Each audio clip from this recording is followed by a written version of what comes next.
To succeed in the stock market, you don't need to make thousands of mistakes. You just need to read those who have already succeeded. We're going to start a complete series on the world's top 10 books written on the stock market, where we will read the minds of these legends and understand their secrets in simple language. The first book on our list is Peter Lynch's One Up on Wall Street. Let's see how an average person can beat the experts. We will decode how a boy working on a golf course became the world's biggest investor and what those lessons are that can change your fate. Do you think that to earn money in the stock market you have to be a mathematical genius, or is an MBA degree from a big college necessary? One of the world's greatest fund managers, Peter Lynch, says something in his book that will surprise you. He says, in the stock market, studying history and philosophy is much more useful than studying mathematics and statistics. Chapter 1. The Making of a Stockpicker. Peter Lynch was not born rich. When he was young, he started working at a golf course as a caddy, meaning someone who carries the equipment of golf players. There, he used to carry the bags of CEOs of big companies and rich people. When those people played golf, they used to talk about business and stocks among themselves. Peter used to listen to and understand those conversations silently. Peter saw that these rich people were not earning money from any complex formula, but rather they were investing in those companies that they understood. His first experience was that to earn money, you don't need any tip falling from the sky, but rather you need to keep your eyes and ears open. When Peter Lynch went to college, he studied history, psychology, and philosophy instead of economics, because Lynch believes that the stock market is not a game of numbers, but rather a game of human behavior.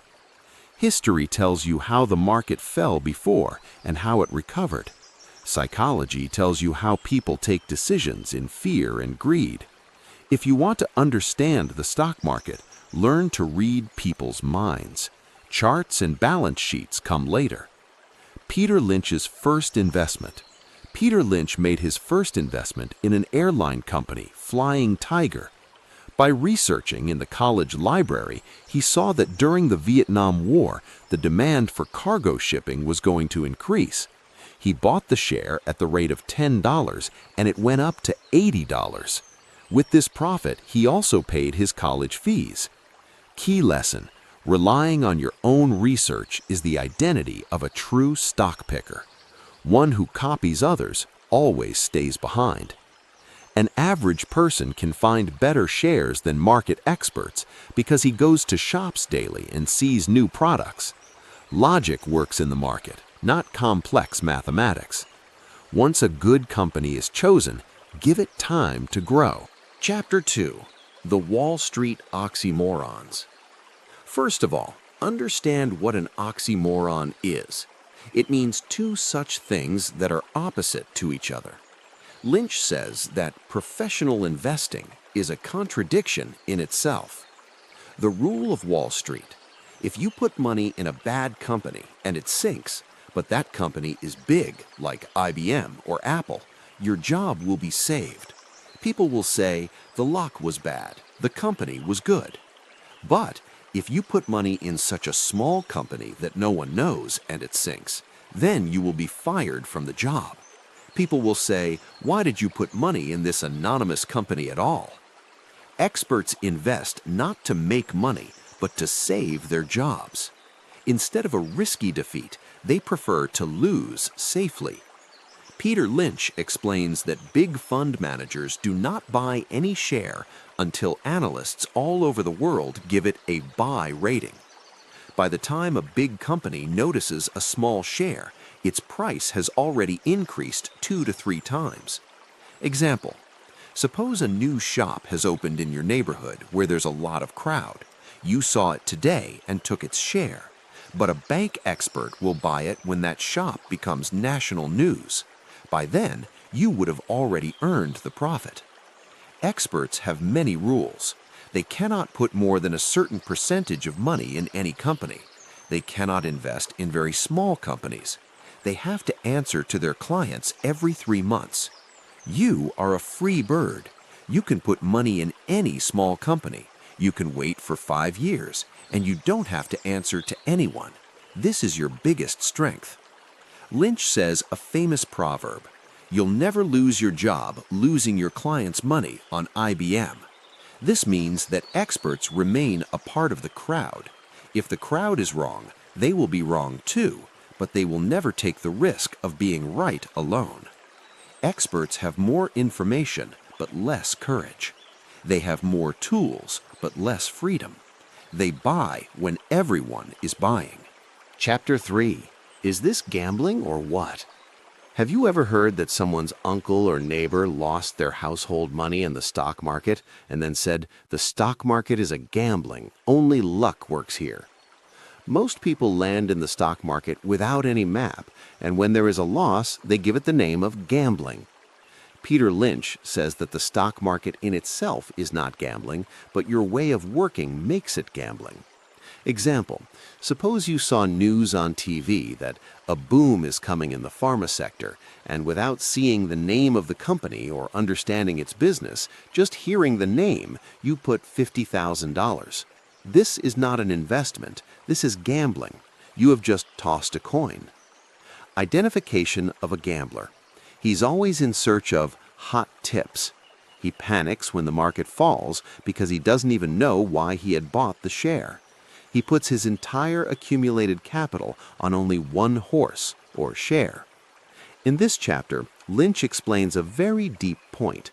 People often consider bonds or FDs safe and stocks risky. Lynch's perspective on this: if you buy a safe bond and inflation is 8% while your return is 6%, then you are losing 2% of your money every year. He says, a stock chosen in the right way can be even less risky than the bonds considered safest. An investment becomes so when you think like an owner of a company, not just like a buyer of a ticker symbol. Peter Lynch explains that in a casino, the house, meaning the owner of the casino, always wins because he has statistics. In the stock market, you can become the house. How? Discipline of research. If you cannot explain about a company for 2 minutes how it earns money, then do not put money in it. Magic of time. Gambling is a game of short time, becoming rich overnight, but investment is a game of years. According to Lynch, with the passage of time, risk decreases in investment and increases in gambling. Control over emotions. When the market falls, the gambler runs away, but the investor considers it a sale, discount, and does more purchasing. Lynch says that if you invest in 10 shares, it is not necessary that all 10 will work. If 3 shares turned out very bad, 4 remained average, and only 2 shares became Tenbaggers, 10 times return, then you will become very rich in the end. The difference between gambling and investment is right here. In gambling, if you lost, then everything is finished. But in the market, if your research is right, then one big win washes away all your small mistakes. Chapter 4. Passing the Mirror Test. Lynch says that before investing, look at yourself in the mirror and ask, do I have that heart that I can see my money decreasing in front of my eyes and still sleep peacefully? Most people say, yes, I can take risk. But when in reality the market comes in the red mark, their stomach starts bloating. According to Lynch, the biggest quality of an investor is not IQ, intelligence, but stomach, courage. If you panic seeing news or hearing the talks of neighbors, then you have failed in this test. Question number 1. Do you have a house? Peter Lynch says a very strange but deep thing in this chapter. He says, buy a house before buying shares. Why? 1. Lesson of patience. No one tries to sell their house daily. People keep a house for 10, 20 years. This same perspective is needed for shares. Mental security. When you have your own roof over your head, you are able to bear the ups and downs of the market with more peace. Inside wealth tip. If you are in a rented house and putting all your accumulated capital in the market, then you are investing under a very big mental pressure. Question number 2. Do you need this money? Lynch's second test is very straight. How much do you need this money in the next 2 to 3 years? If you are buying shares with the money for your child's school fees, daughter's wedding, or emergency fund, then you are playing with fire. Put only that money in the stock market, which you will not touch for the next 5 to 10 years. Lesson: short-term money in the market always creates fear, and fear always makes one take wrong decisions. Question number 3. Do you have those special qualities? Lynch has told some qualities of a successful investor: patience, power to wait; self-reliance, keeping trust in your research when everyone is selling; open-mindedness, accepting new things; courage to admit mistake. When your research turns out wrong, leave ego and come out. Lynch says the most money in the market is lost by those who try to become too oversmart. Remaining simple is the biggest art. Chapter 5. Is this a good market? Peter Lynch explains that thousands of experts see data day and night, but still no one can tell where the market will go tomorrow. Lynch's logic: if it were possible to predict the market, then all the economists of the world would be billionaires. But in reality, they often follow behind the market. He says the human mind always decides the future by seeing the past event, whereas the market always does unexpected work. Cocktail party theory. In this chapter, Lynch has given a very famous example to understand the market, which is called cocktail party theory. There are 4 stages of the market.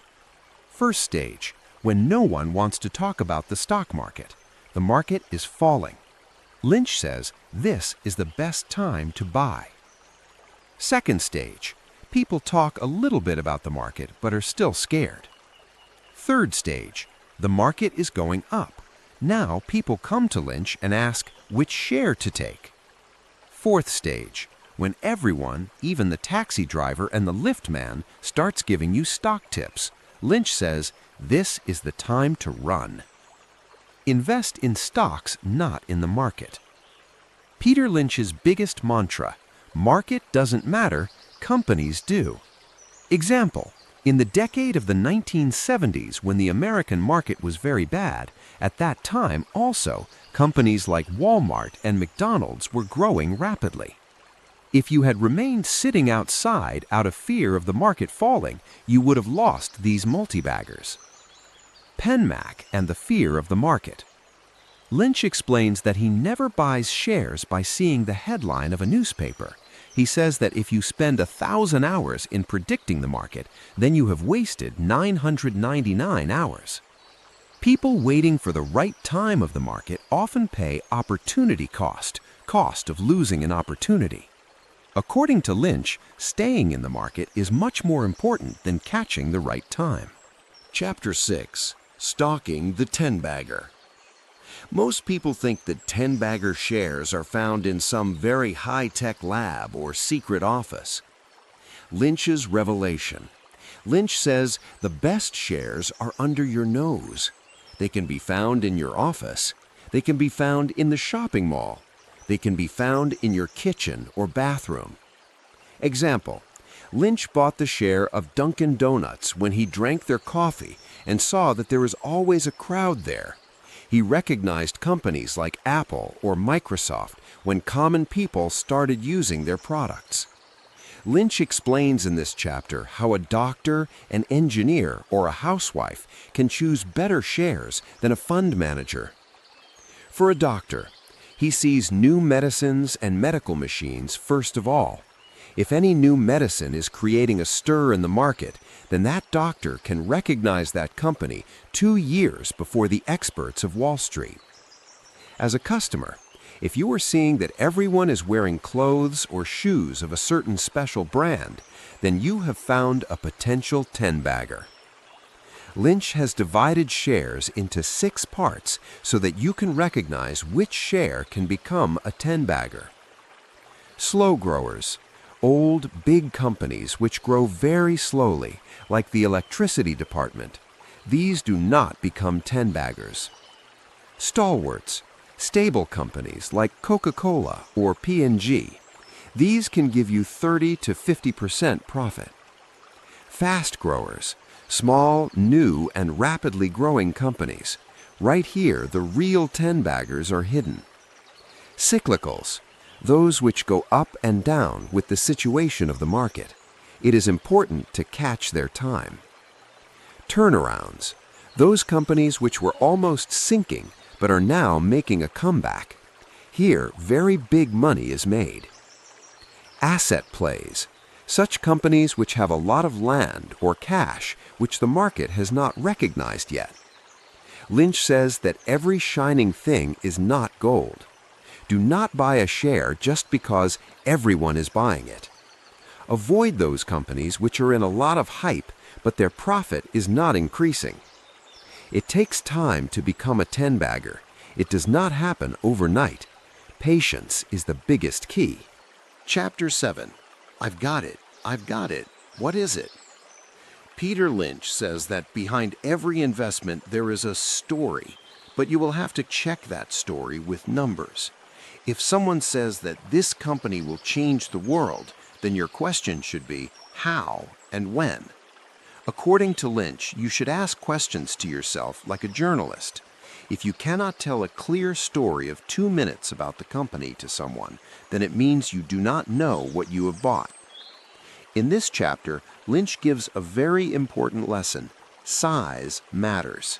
If any very big company, like Apple or Reliance, launches a new product, then it is possible that its effect on their profit may be very little. But if the same product a small company launches, then that share can become a Tenbagger. Lynch's rule: there is less expectation of big profits in big companies.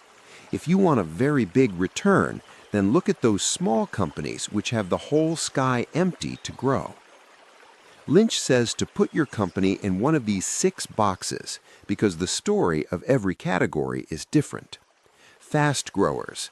Their main question should be, how long will this speed remain?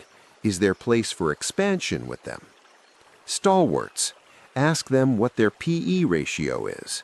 Will they be able to survive in a recession? Cyclicals. The question for them is, where is the business cycle? Will prices start falling now? Turnarounds. Ask, is debt decreasing? Has management changed? Slow growers. They have only one attraction: dividend. Asset plays. Ask, what is the real value of their land or cash? Lynch says that before investing, definitely check these 3 things. Product/service. Will people buy it again and again? Profit margin. Is the company earning good money on this? Competition. Can any other company copy it easily? He says investing is the work of a detective. You don't just have to read news, but go to the shop and talk to customers, ask questions to the manager. Chapter 8. The Perfect Stock. What a deal! If the name of any company is Advanced Robotics and Cloud Computing, then everyone will buy it. But if the name is Bob's Sewer Cleaning, then no one will even look at it. Lynch's logic. When the name is boring, then big analysts of Wall Street do not track it. Due to this, the price of that share remains cheap, and you get a chance to buy it cheap. Lynch liked such companies whose work makes people turn up their noses. Example, a company that cleans bottles, a company that breaks stones or waste management. Why? Because in such an industry, no new competition wants to enter. No startup wants to get into the business of picking up garbage. Therefore, old companies rule there and earn fat profit. Lynch emphasizes a lot on 2 things. Spin-offs, when a big company makes any of its small units separate and forms a new company. Often these companies grow very rapidly because they have the freedom to take their own decisions. and no institutional ownership. If any share has not been bought by big banks or mutual funds yet, then it is gold for you. When big funds buy it later, the price will go up like a rocket. Peter Lynch likes such companies whose products are used and finished. For example, medicines, soft drinks, razor blades. He says, "Instead of such a company which makes the world's best toy, I would prefer to invest in that company which makes medicines, because a child will buy a toy once, but he will have to take medicine again and again." Peter Lynch says a very big thing. Find such a company which any idiot can run, because sometime or the other, some idiot will run it. If the business is so strong that bad management also cannot sink it, then it is an excellent investment. Also, if that company has a moat or protective shield, like the only stone quarry in that area, then no one can defeat it. Chapter 9. Stocks I'd Avoid. Lynch's first rule: stay away from the hottest stock. These are those companies about which everyone is talking. This is the next big thing. This will double the money overnight. Lynch's logic: when there's too much discussion about any share, then its price goes much above its reality. Such companies are often based on expectations, not on earnings. As soon as the expectation breaks, the share collapses like a house of cards. Often you would have heard, "This is the next Microsoft," or "This is the next Google," or "This is the next Tesla." Lynch says that the company which claims to be a copy of someone else never succeeds. Example: Next Disney often turns out to be an ordinary amusement park. Lesson: the company which cannot make its own identity will never make your money. Always find an original business model. Lynch gave a new word, diversification, opposite of diversification. This happens when a good company starts wasting its profit in those businesses in which it has no experience. Example: if an excellent oil-making company suddenly starts making software, then become alert. Lynch liked such companies which focus on their work, stick to their knitting. The company which throws its hands and feet everywhere belongs nowhere. These are those shares about which someone gives you a secret tip. "Brother, this company has a secret formula," or "it is going to get a very big contract." Lynch calls these long shots. These companies often sell promises of the future, but at present they do not have any sales or profit. Lynch's advice: before putting money in such a company, wait at least until it earns its first profit. Lynch used to avoid those companies also which depend only on one big customer. If 50% sales of any company come from only one customer, and that customer says no tomorrow, then the company will be ruined. It is important to earn money in the stock market, but even more important than that is to save your money. If you stay away from these hot stocks and tips, then you have won half the battle. Chapter 10.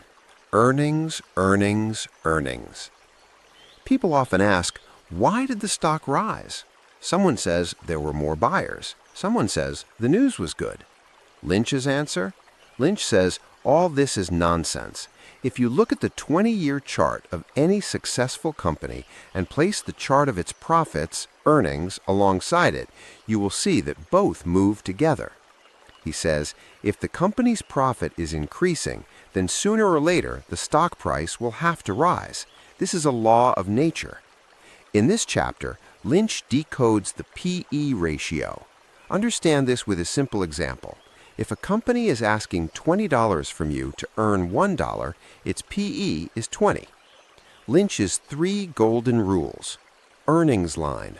Always see if the P/E ratio is equal to its growth rate. If the company is growing at 20% and the P/E is 20, then it is correct. Overvalued. If the P/E is very high, like 100, the company will have to earn profit very rapidly, otherwise the stock will fall badly. Undervalued. If the company's profit is increasing, but the stock price is not, this is an opportunity for you to buy gold. Lynch always drew two lines on his desk, one of the stock price and the other of its earnings. When the price line goes far above the earnings line, become cautious or sell. When the earnings line is going up, but the price stays below, buy. Now you will ask, how will we know how much the company will earn in the future? Lynch tells 5 ways for this. Cost reduction. Is the company reducing unnecessary expenses? Raise prices. Does the company have the power to increase prices and customers do not run away? New markets. Is the company going to new cities or countries? More sales. Are old customers buying even more goods? Closing loss-making businesses. Is the company cleaning up its trash? If you are stuck in a stock and it is going down, do not look at the chart. Look at whether the company's earnings are still strong. If the answer is yes, there is nothing to fear. Chapter 11. The 2-Minute Drill. Peter Lynch says that before buying a stock, you should have a dialogue with yourself. In this, you have to cover 3 things. What does the company do? What does the company have that others do not? How will the company's profit increase in the future? Lynch says, when you speak your reasons loudly, you catch your own stupidity. If your reason is only that the stock is going up, then you have failed in the drill. Lynch explains that for every type of stock, your 2-minute story should be different. Stalwarts, big stable companies, your speech should be like this. I am buying Coca-Cola because even in a recession, people will not stop drinking cold drinks. Their PE is 15, which is historically low, and they are capturing new markets. Turnarounds, companies making a comeback. I am taking this company because they have reduced their debt by 50%, and their new management is very aggressive. Now there is nothing to lose from here.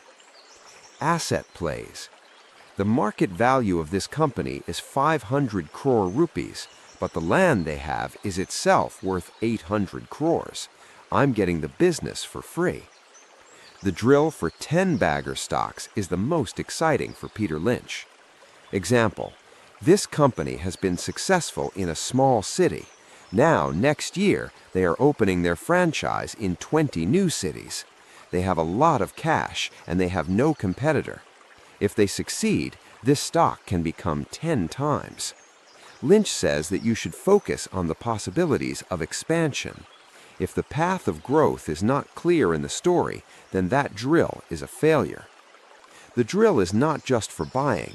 Every 3 months after quarterly results, you have to stand in front of the mirror again. Is your old story still true? Did the company do what you thought? If the story has changed, such as the company did not reduce its debt or new stores failed, then you should leave your emotions and exit the stock. Investing without a story is like shooting an arrow in the dark. Chapter 12. Getting the Facts.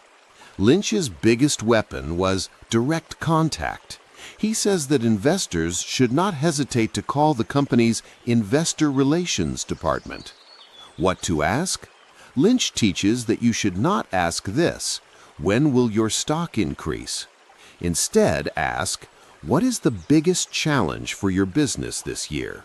Who is your biggest competitor, and what are they doing better than you? How are you going to reduce your cost next year? Lynch says that research does not happen sitting in the office. You have to go out. If you want to invest in a retail store like D-Mart or Trent, then go there and see the line. How full is the parking? Are the salesmen happy or tired? Are people returning items or taking bags full? Lesson: the information that a salesman or customer can give you, no chart in the world can give. Lynch says that there is no need to read the entire 200-page report. Just look at these 3 things. The numbers, is cash increasing and debt decreasing? The letter to shareholders, is the CEO admitting his past mistakes or just praising himself? The notes, Here are those small letters in which the company writes about its risks and lawsuits. Lynch has a very funny rule. The more boring the building, the more wonderful the investment. If a company's office is very luxurious, with expensive furniture and fountains, then understand that they are wasting your money on their comforts. Lynch liked those companies whose offices were old and management lived simply because they know how to save money. Finding the truth does not just mean that you bought it and forgot.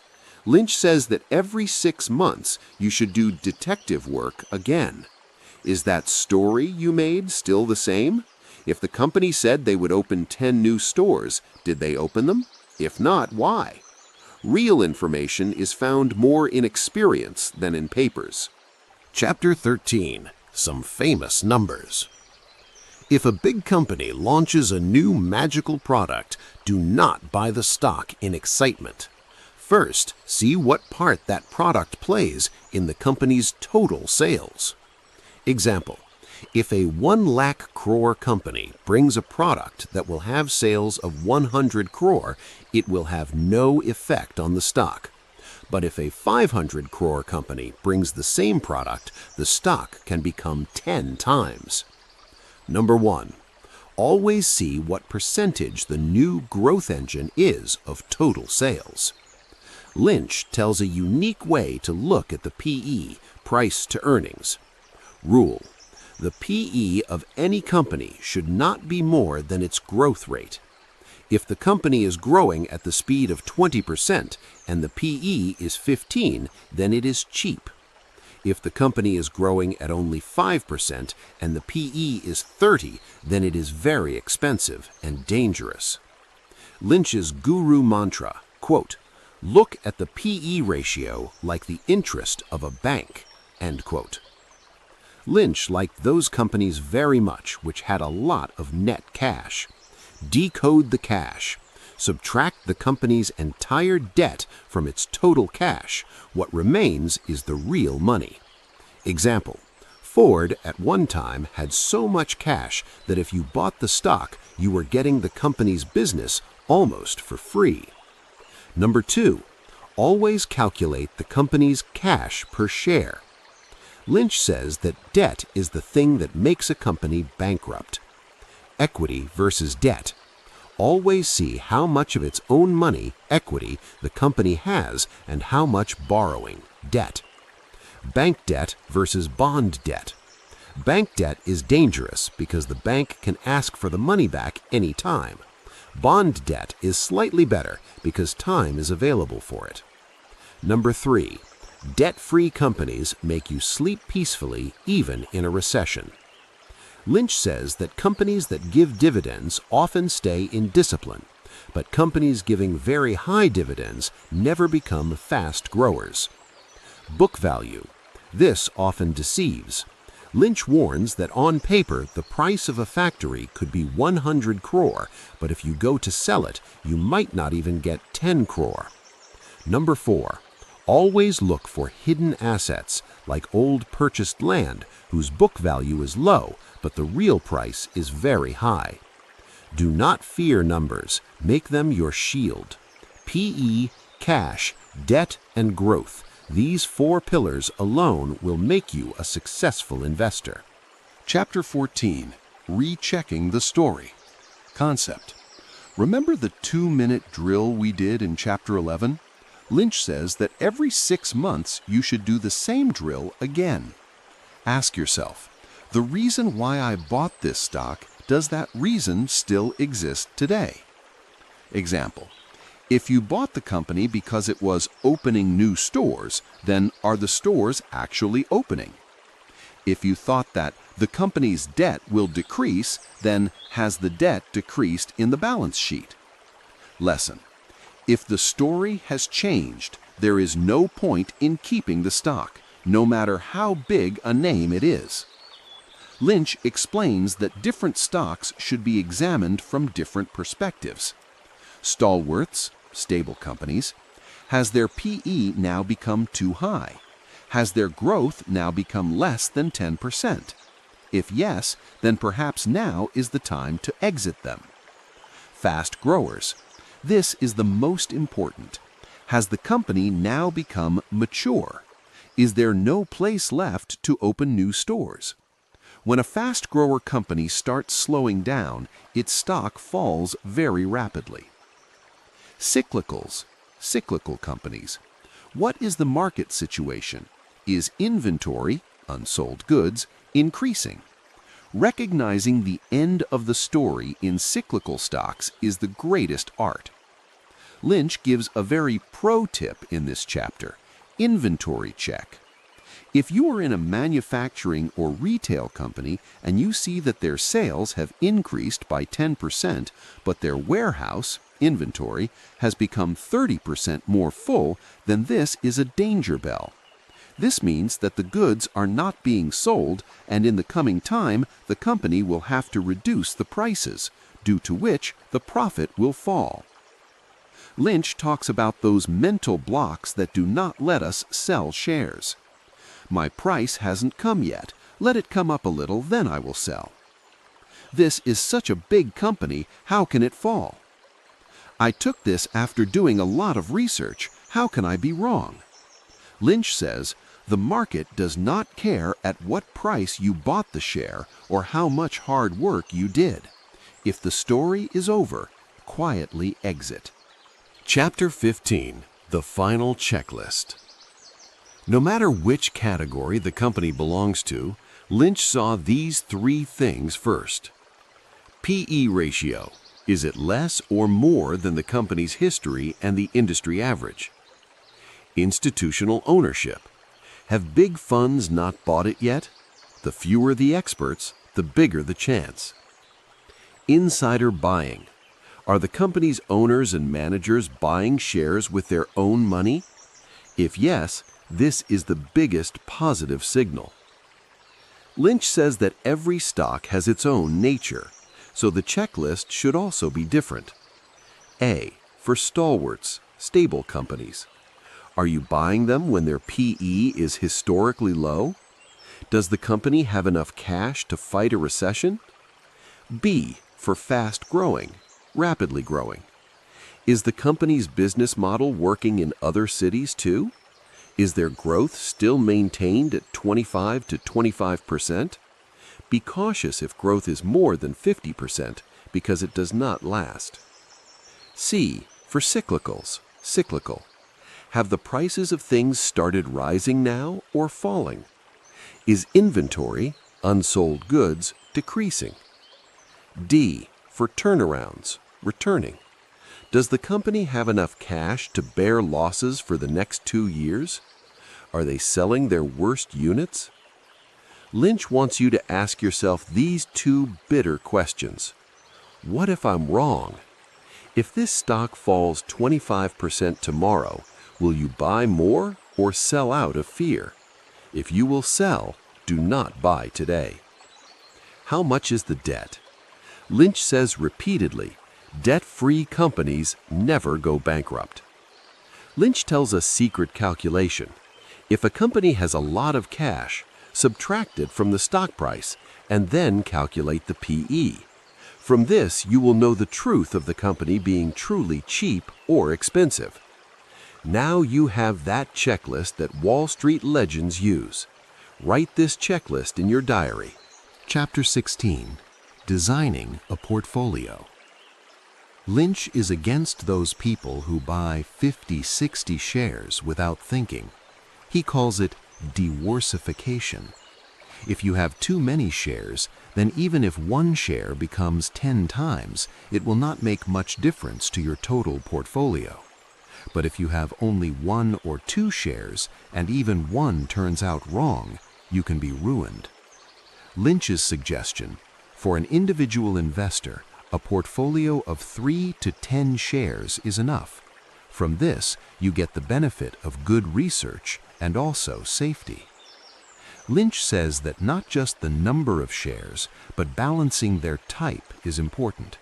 An ideal portfolio should have a mixture of all these: 30 to 40% stalwarts, which give stability to the portfolio and do not fall much when the market falls; 20 to 30% fast growers, which take your portfolio up like a rocket.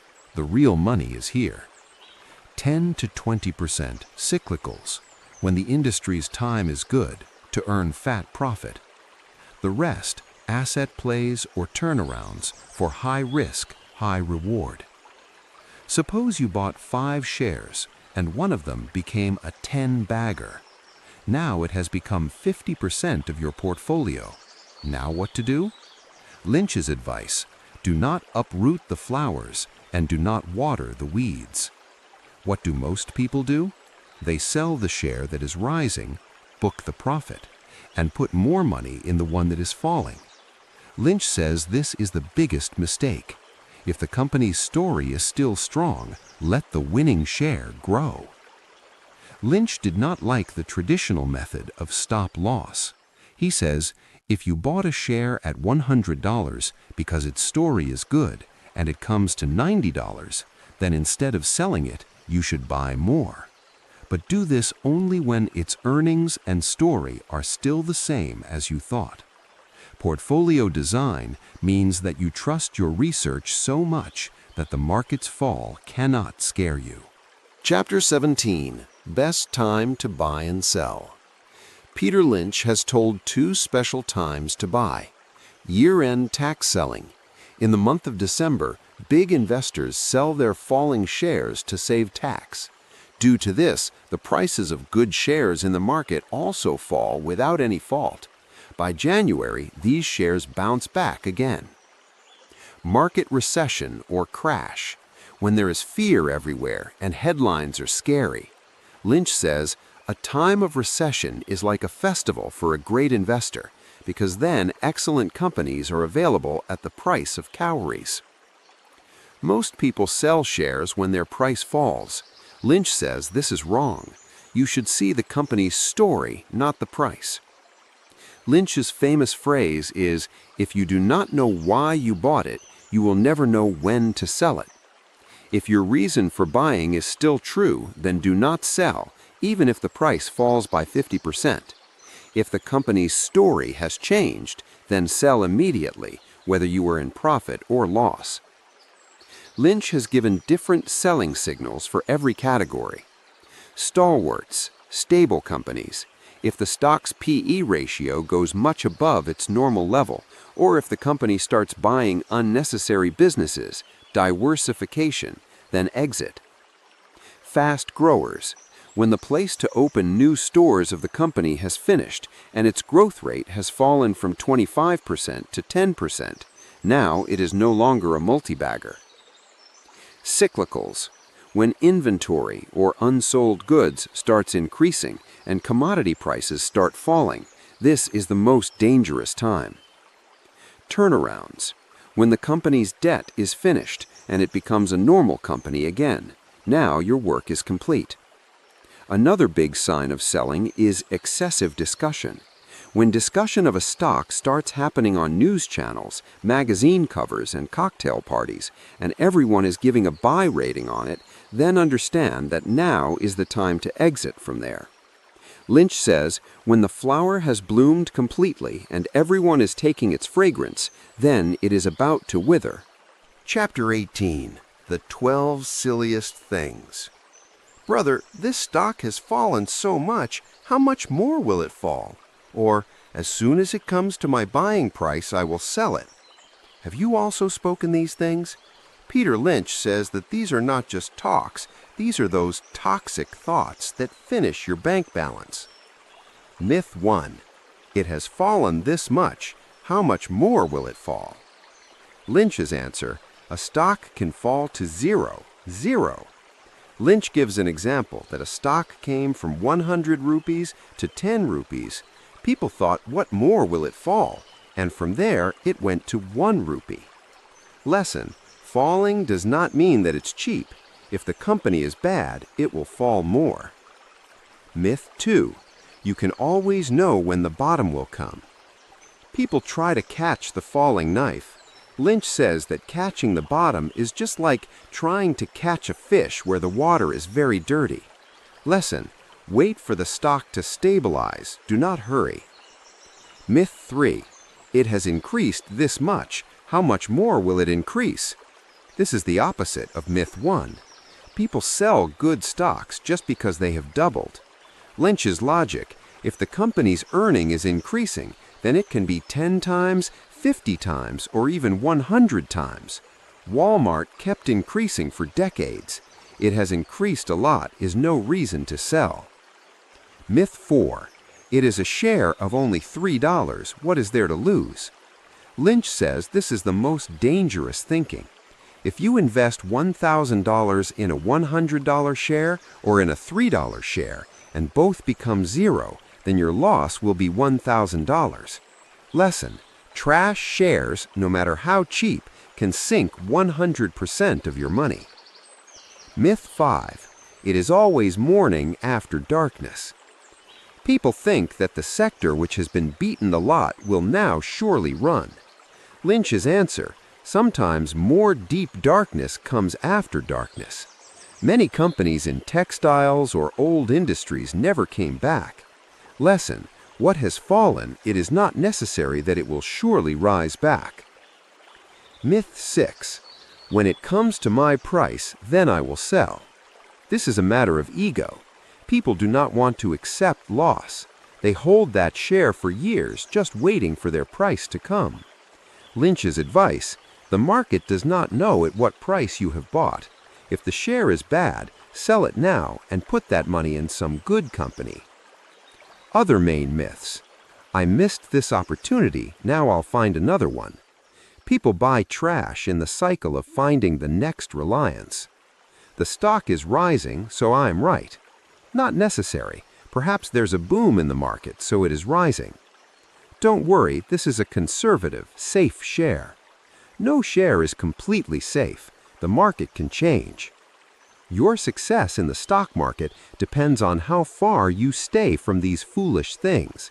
Believe in facts, not in stories. Chapter 19. Options, Futures, and Shorts. Lynch considers options to be a very bad deal. Why? Time decay.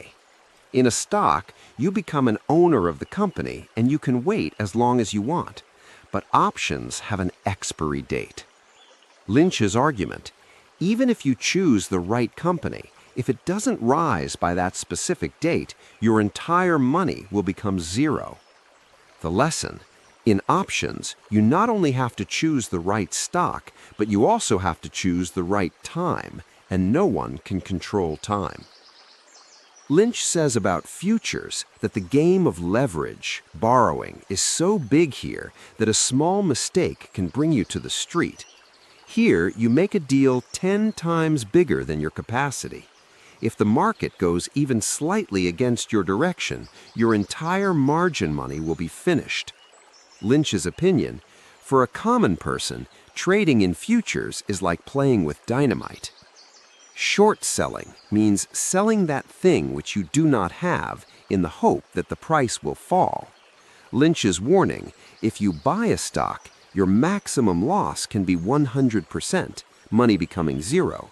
But if you short, your loss can be unlimited because the price of a stock can go anywhere. He says, history is witness that many times the stocks of even the worst companies suddenly jump without any reason and ruin the short sellers. Lynch says that human nature pulls him towards fast money. People do not want to work hard and earn 20% annually. They want to try their luck and earn 100% in a day. Chapter 20. 50,000 Frenchmen can be wrong. Lynch explains that big fund managers and analysts often copy each other. If a big bank sells a stock, everyone else also starts selling it because they want to feel safe. Lynch says, even if you are wrong, if you are with the crowd, your job is saved. But if you try to be right alone, then you are in risk. The lesson: do not underestimate a stock just because big institutions have not bought it. A successful investor is one who buys when people are crying out of fear and sells when people are dancing with joy. Lynch reminds us that the best opportunities in history came when the consensus about the market was most pessimistic. When everyone is saying that the economy is finished, that is the time to find those Tenbagger companies. Lynch says that some of the best investments are found in those sectors which Wall Street ignores, considering them boring or old. When everyone is talking about high tech, then you look at low-tech companies, like hotels, motels, or parts manufacturing companies. Inside wealth tip, where competition is low and discussion is zero, that is where the real profit is hidden. Conclusion. In this last chapter, Lynch wraps up his entire philosophy. Keep your eyes open. Multibaggers are near your house and office. Do not predict the market. No one knows where the market will go. Just choose good companies. Keep an eye on earnings. In the end, profit alone decides the price of the stock. Have patience. It takes time for a tree to grow. Similarly, it takes years to become a Tenbagger. Think differently from the crowd. If you do the same thing that everyone is doing, then you will get the same thing that everyone is getting. Friends, Peter Lynch has taught us that investing is not rocket science. It is common sense, a little bit of research, and a lot of discipline. An investor is hidden inside each of you.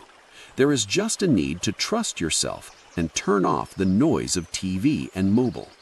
Remember, Peter Lynch did all this when he did not have the internet. Today, all the information is at your fingertips. Thank you very much for watching this series. If you got to learn even a little bit from these 20 chapters, then definitely like the video. This gives us motivation to make more such videos for you. You are watching Inside Wealth Files.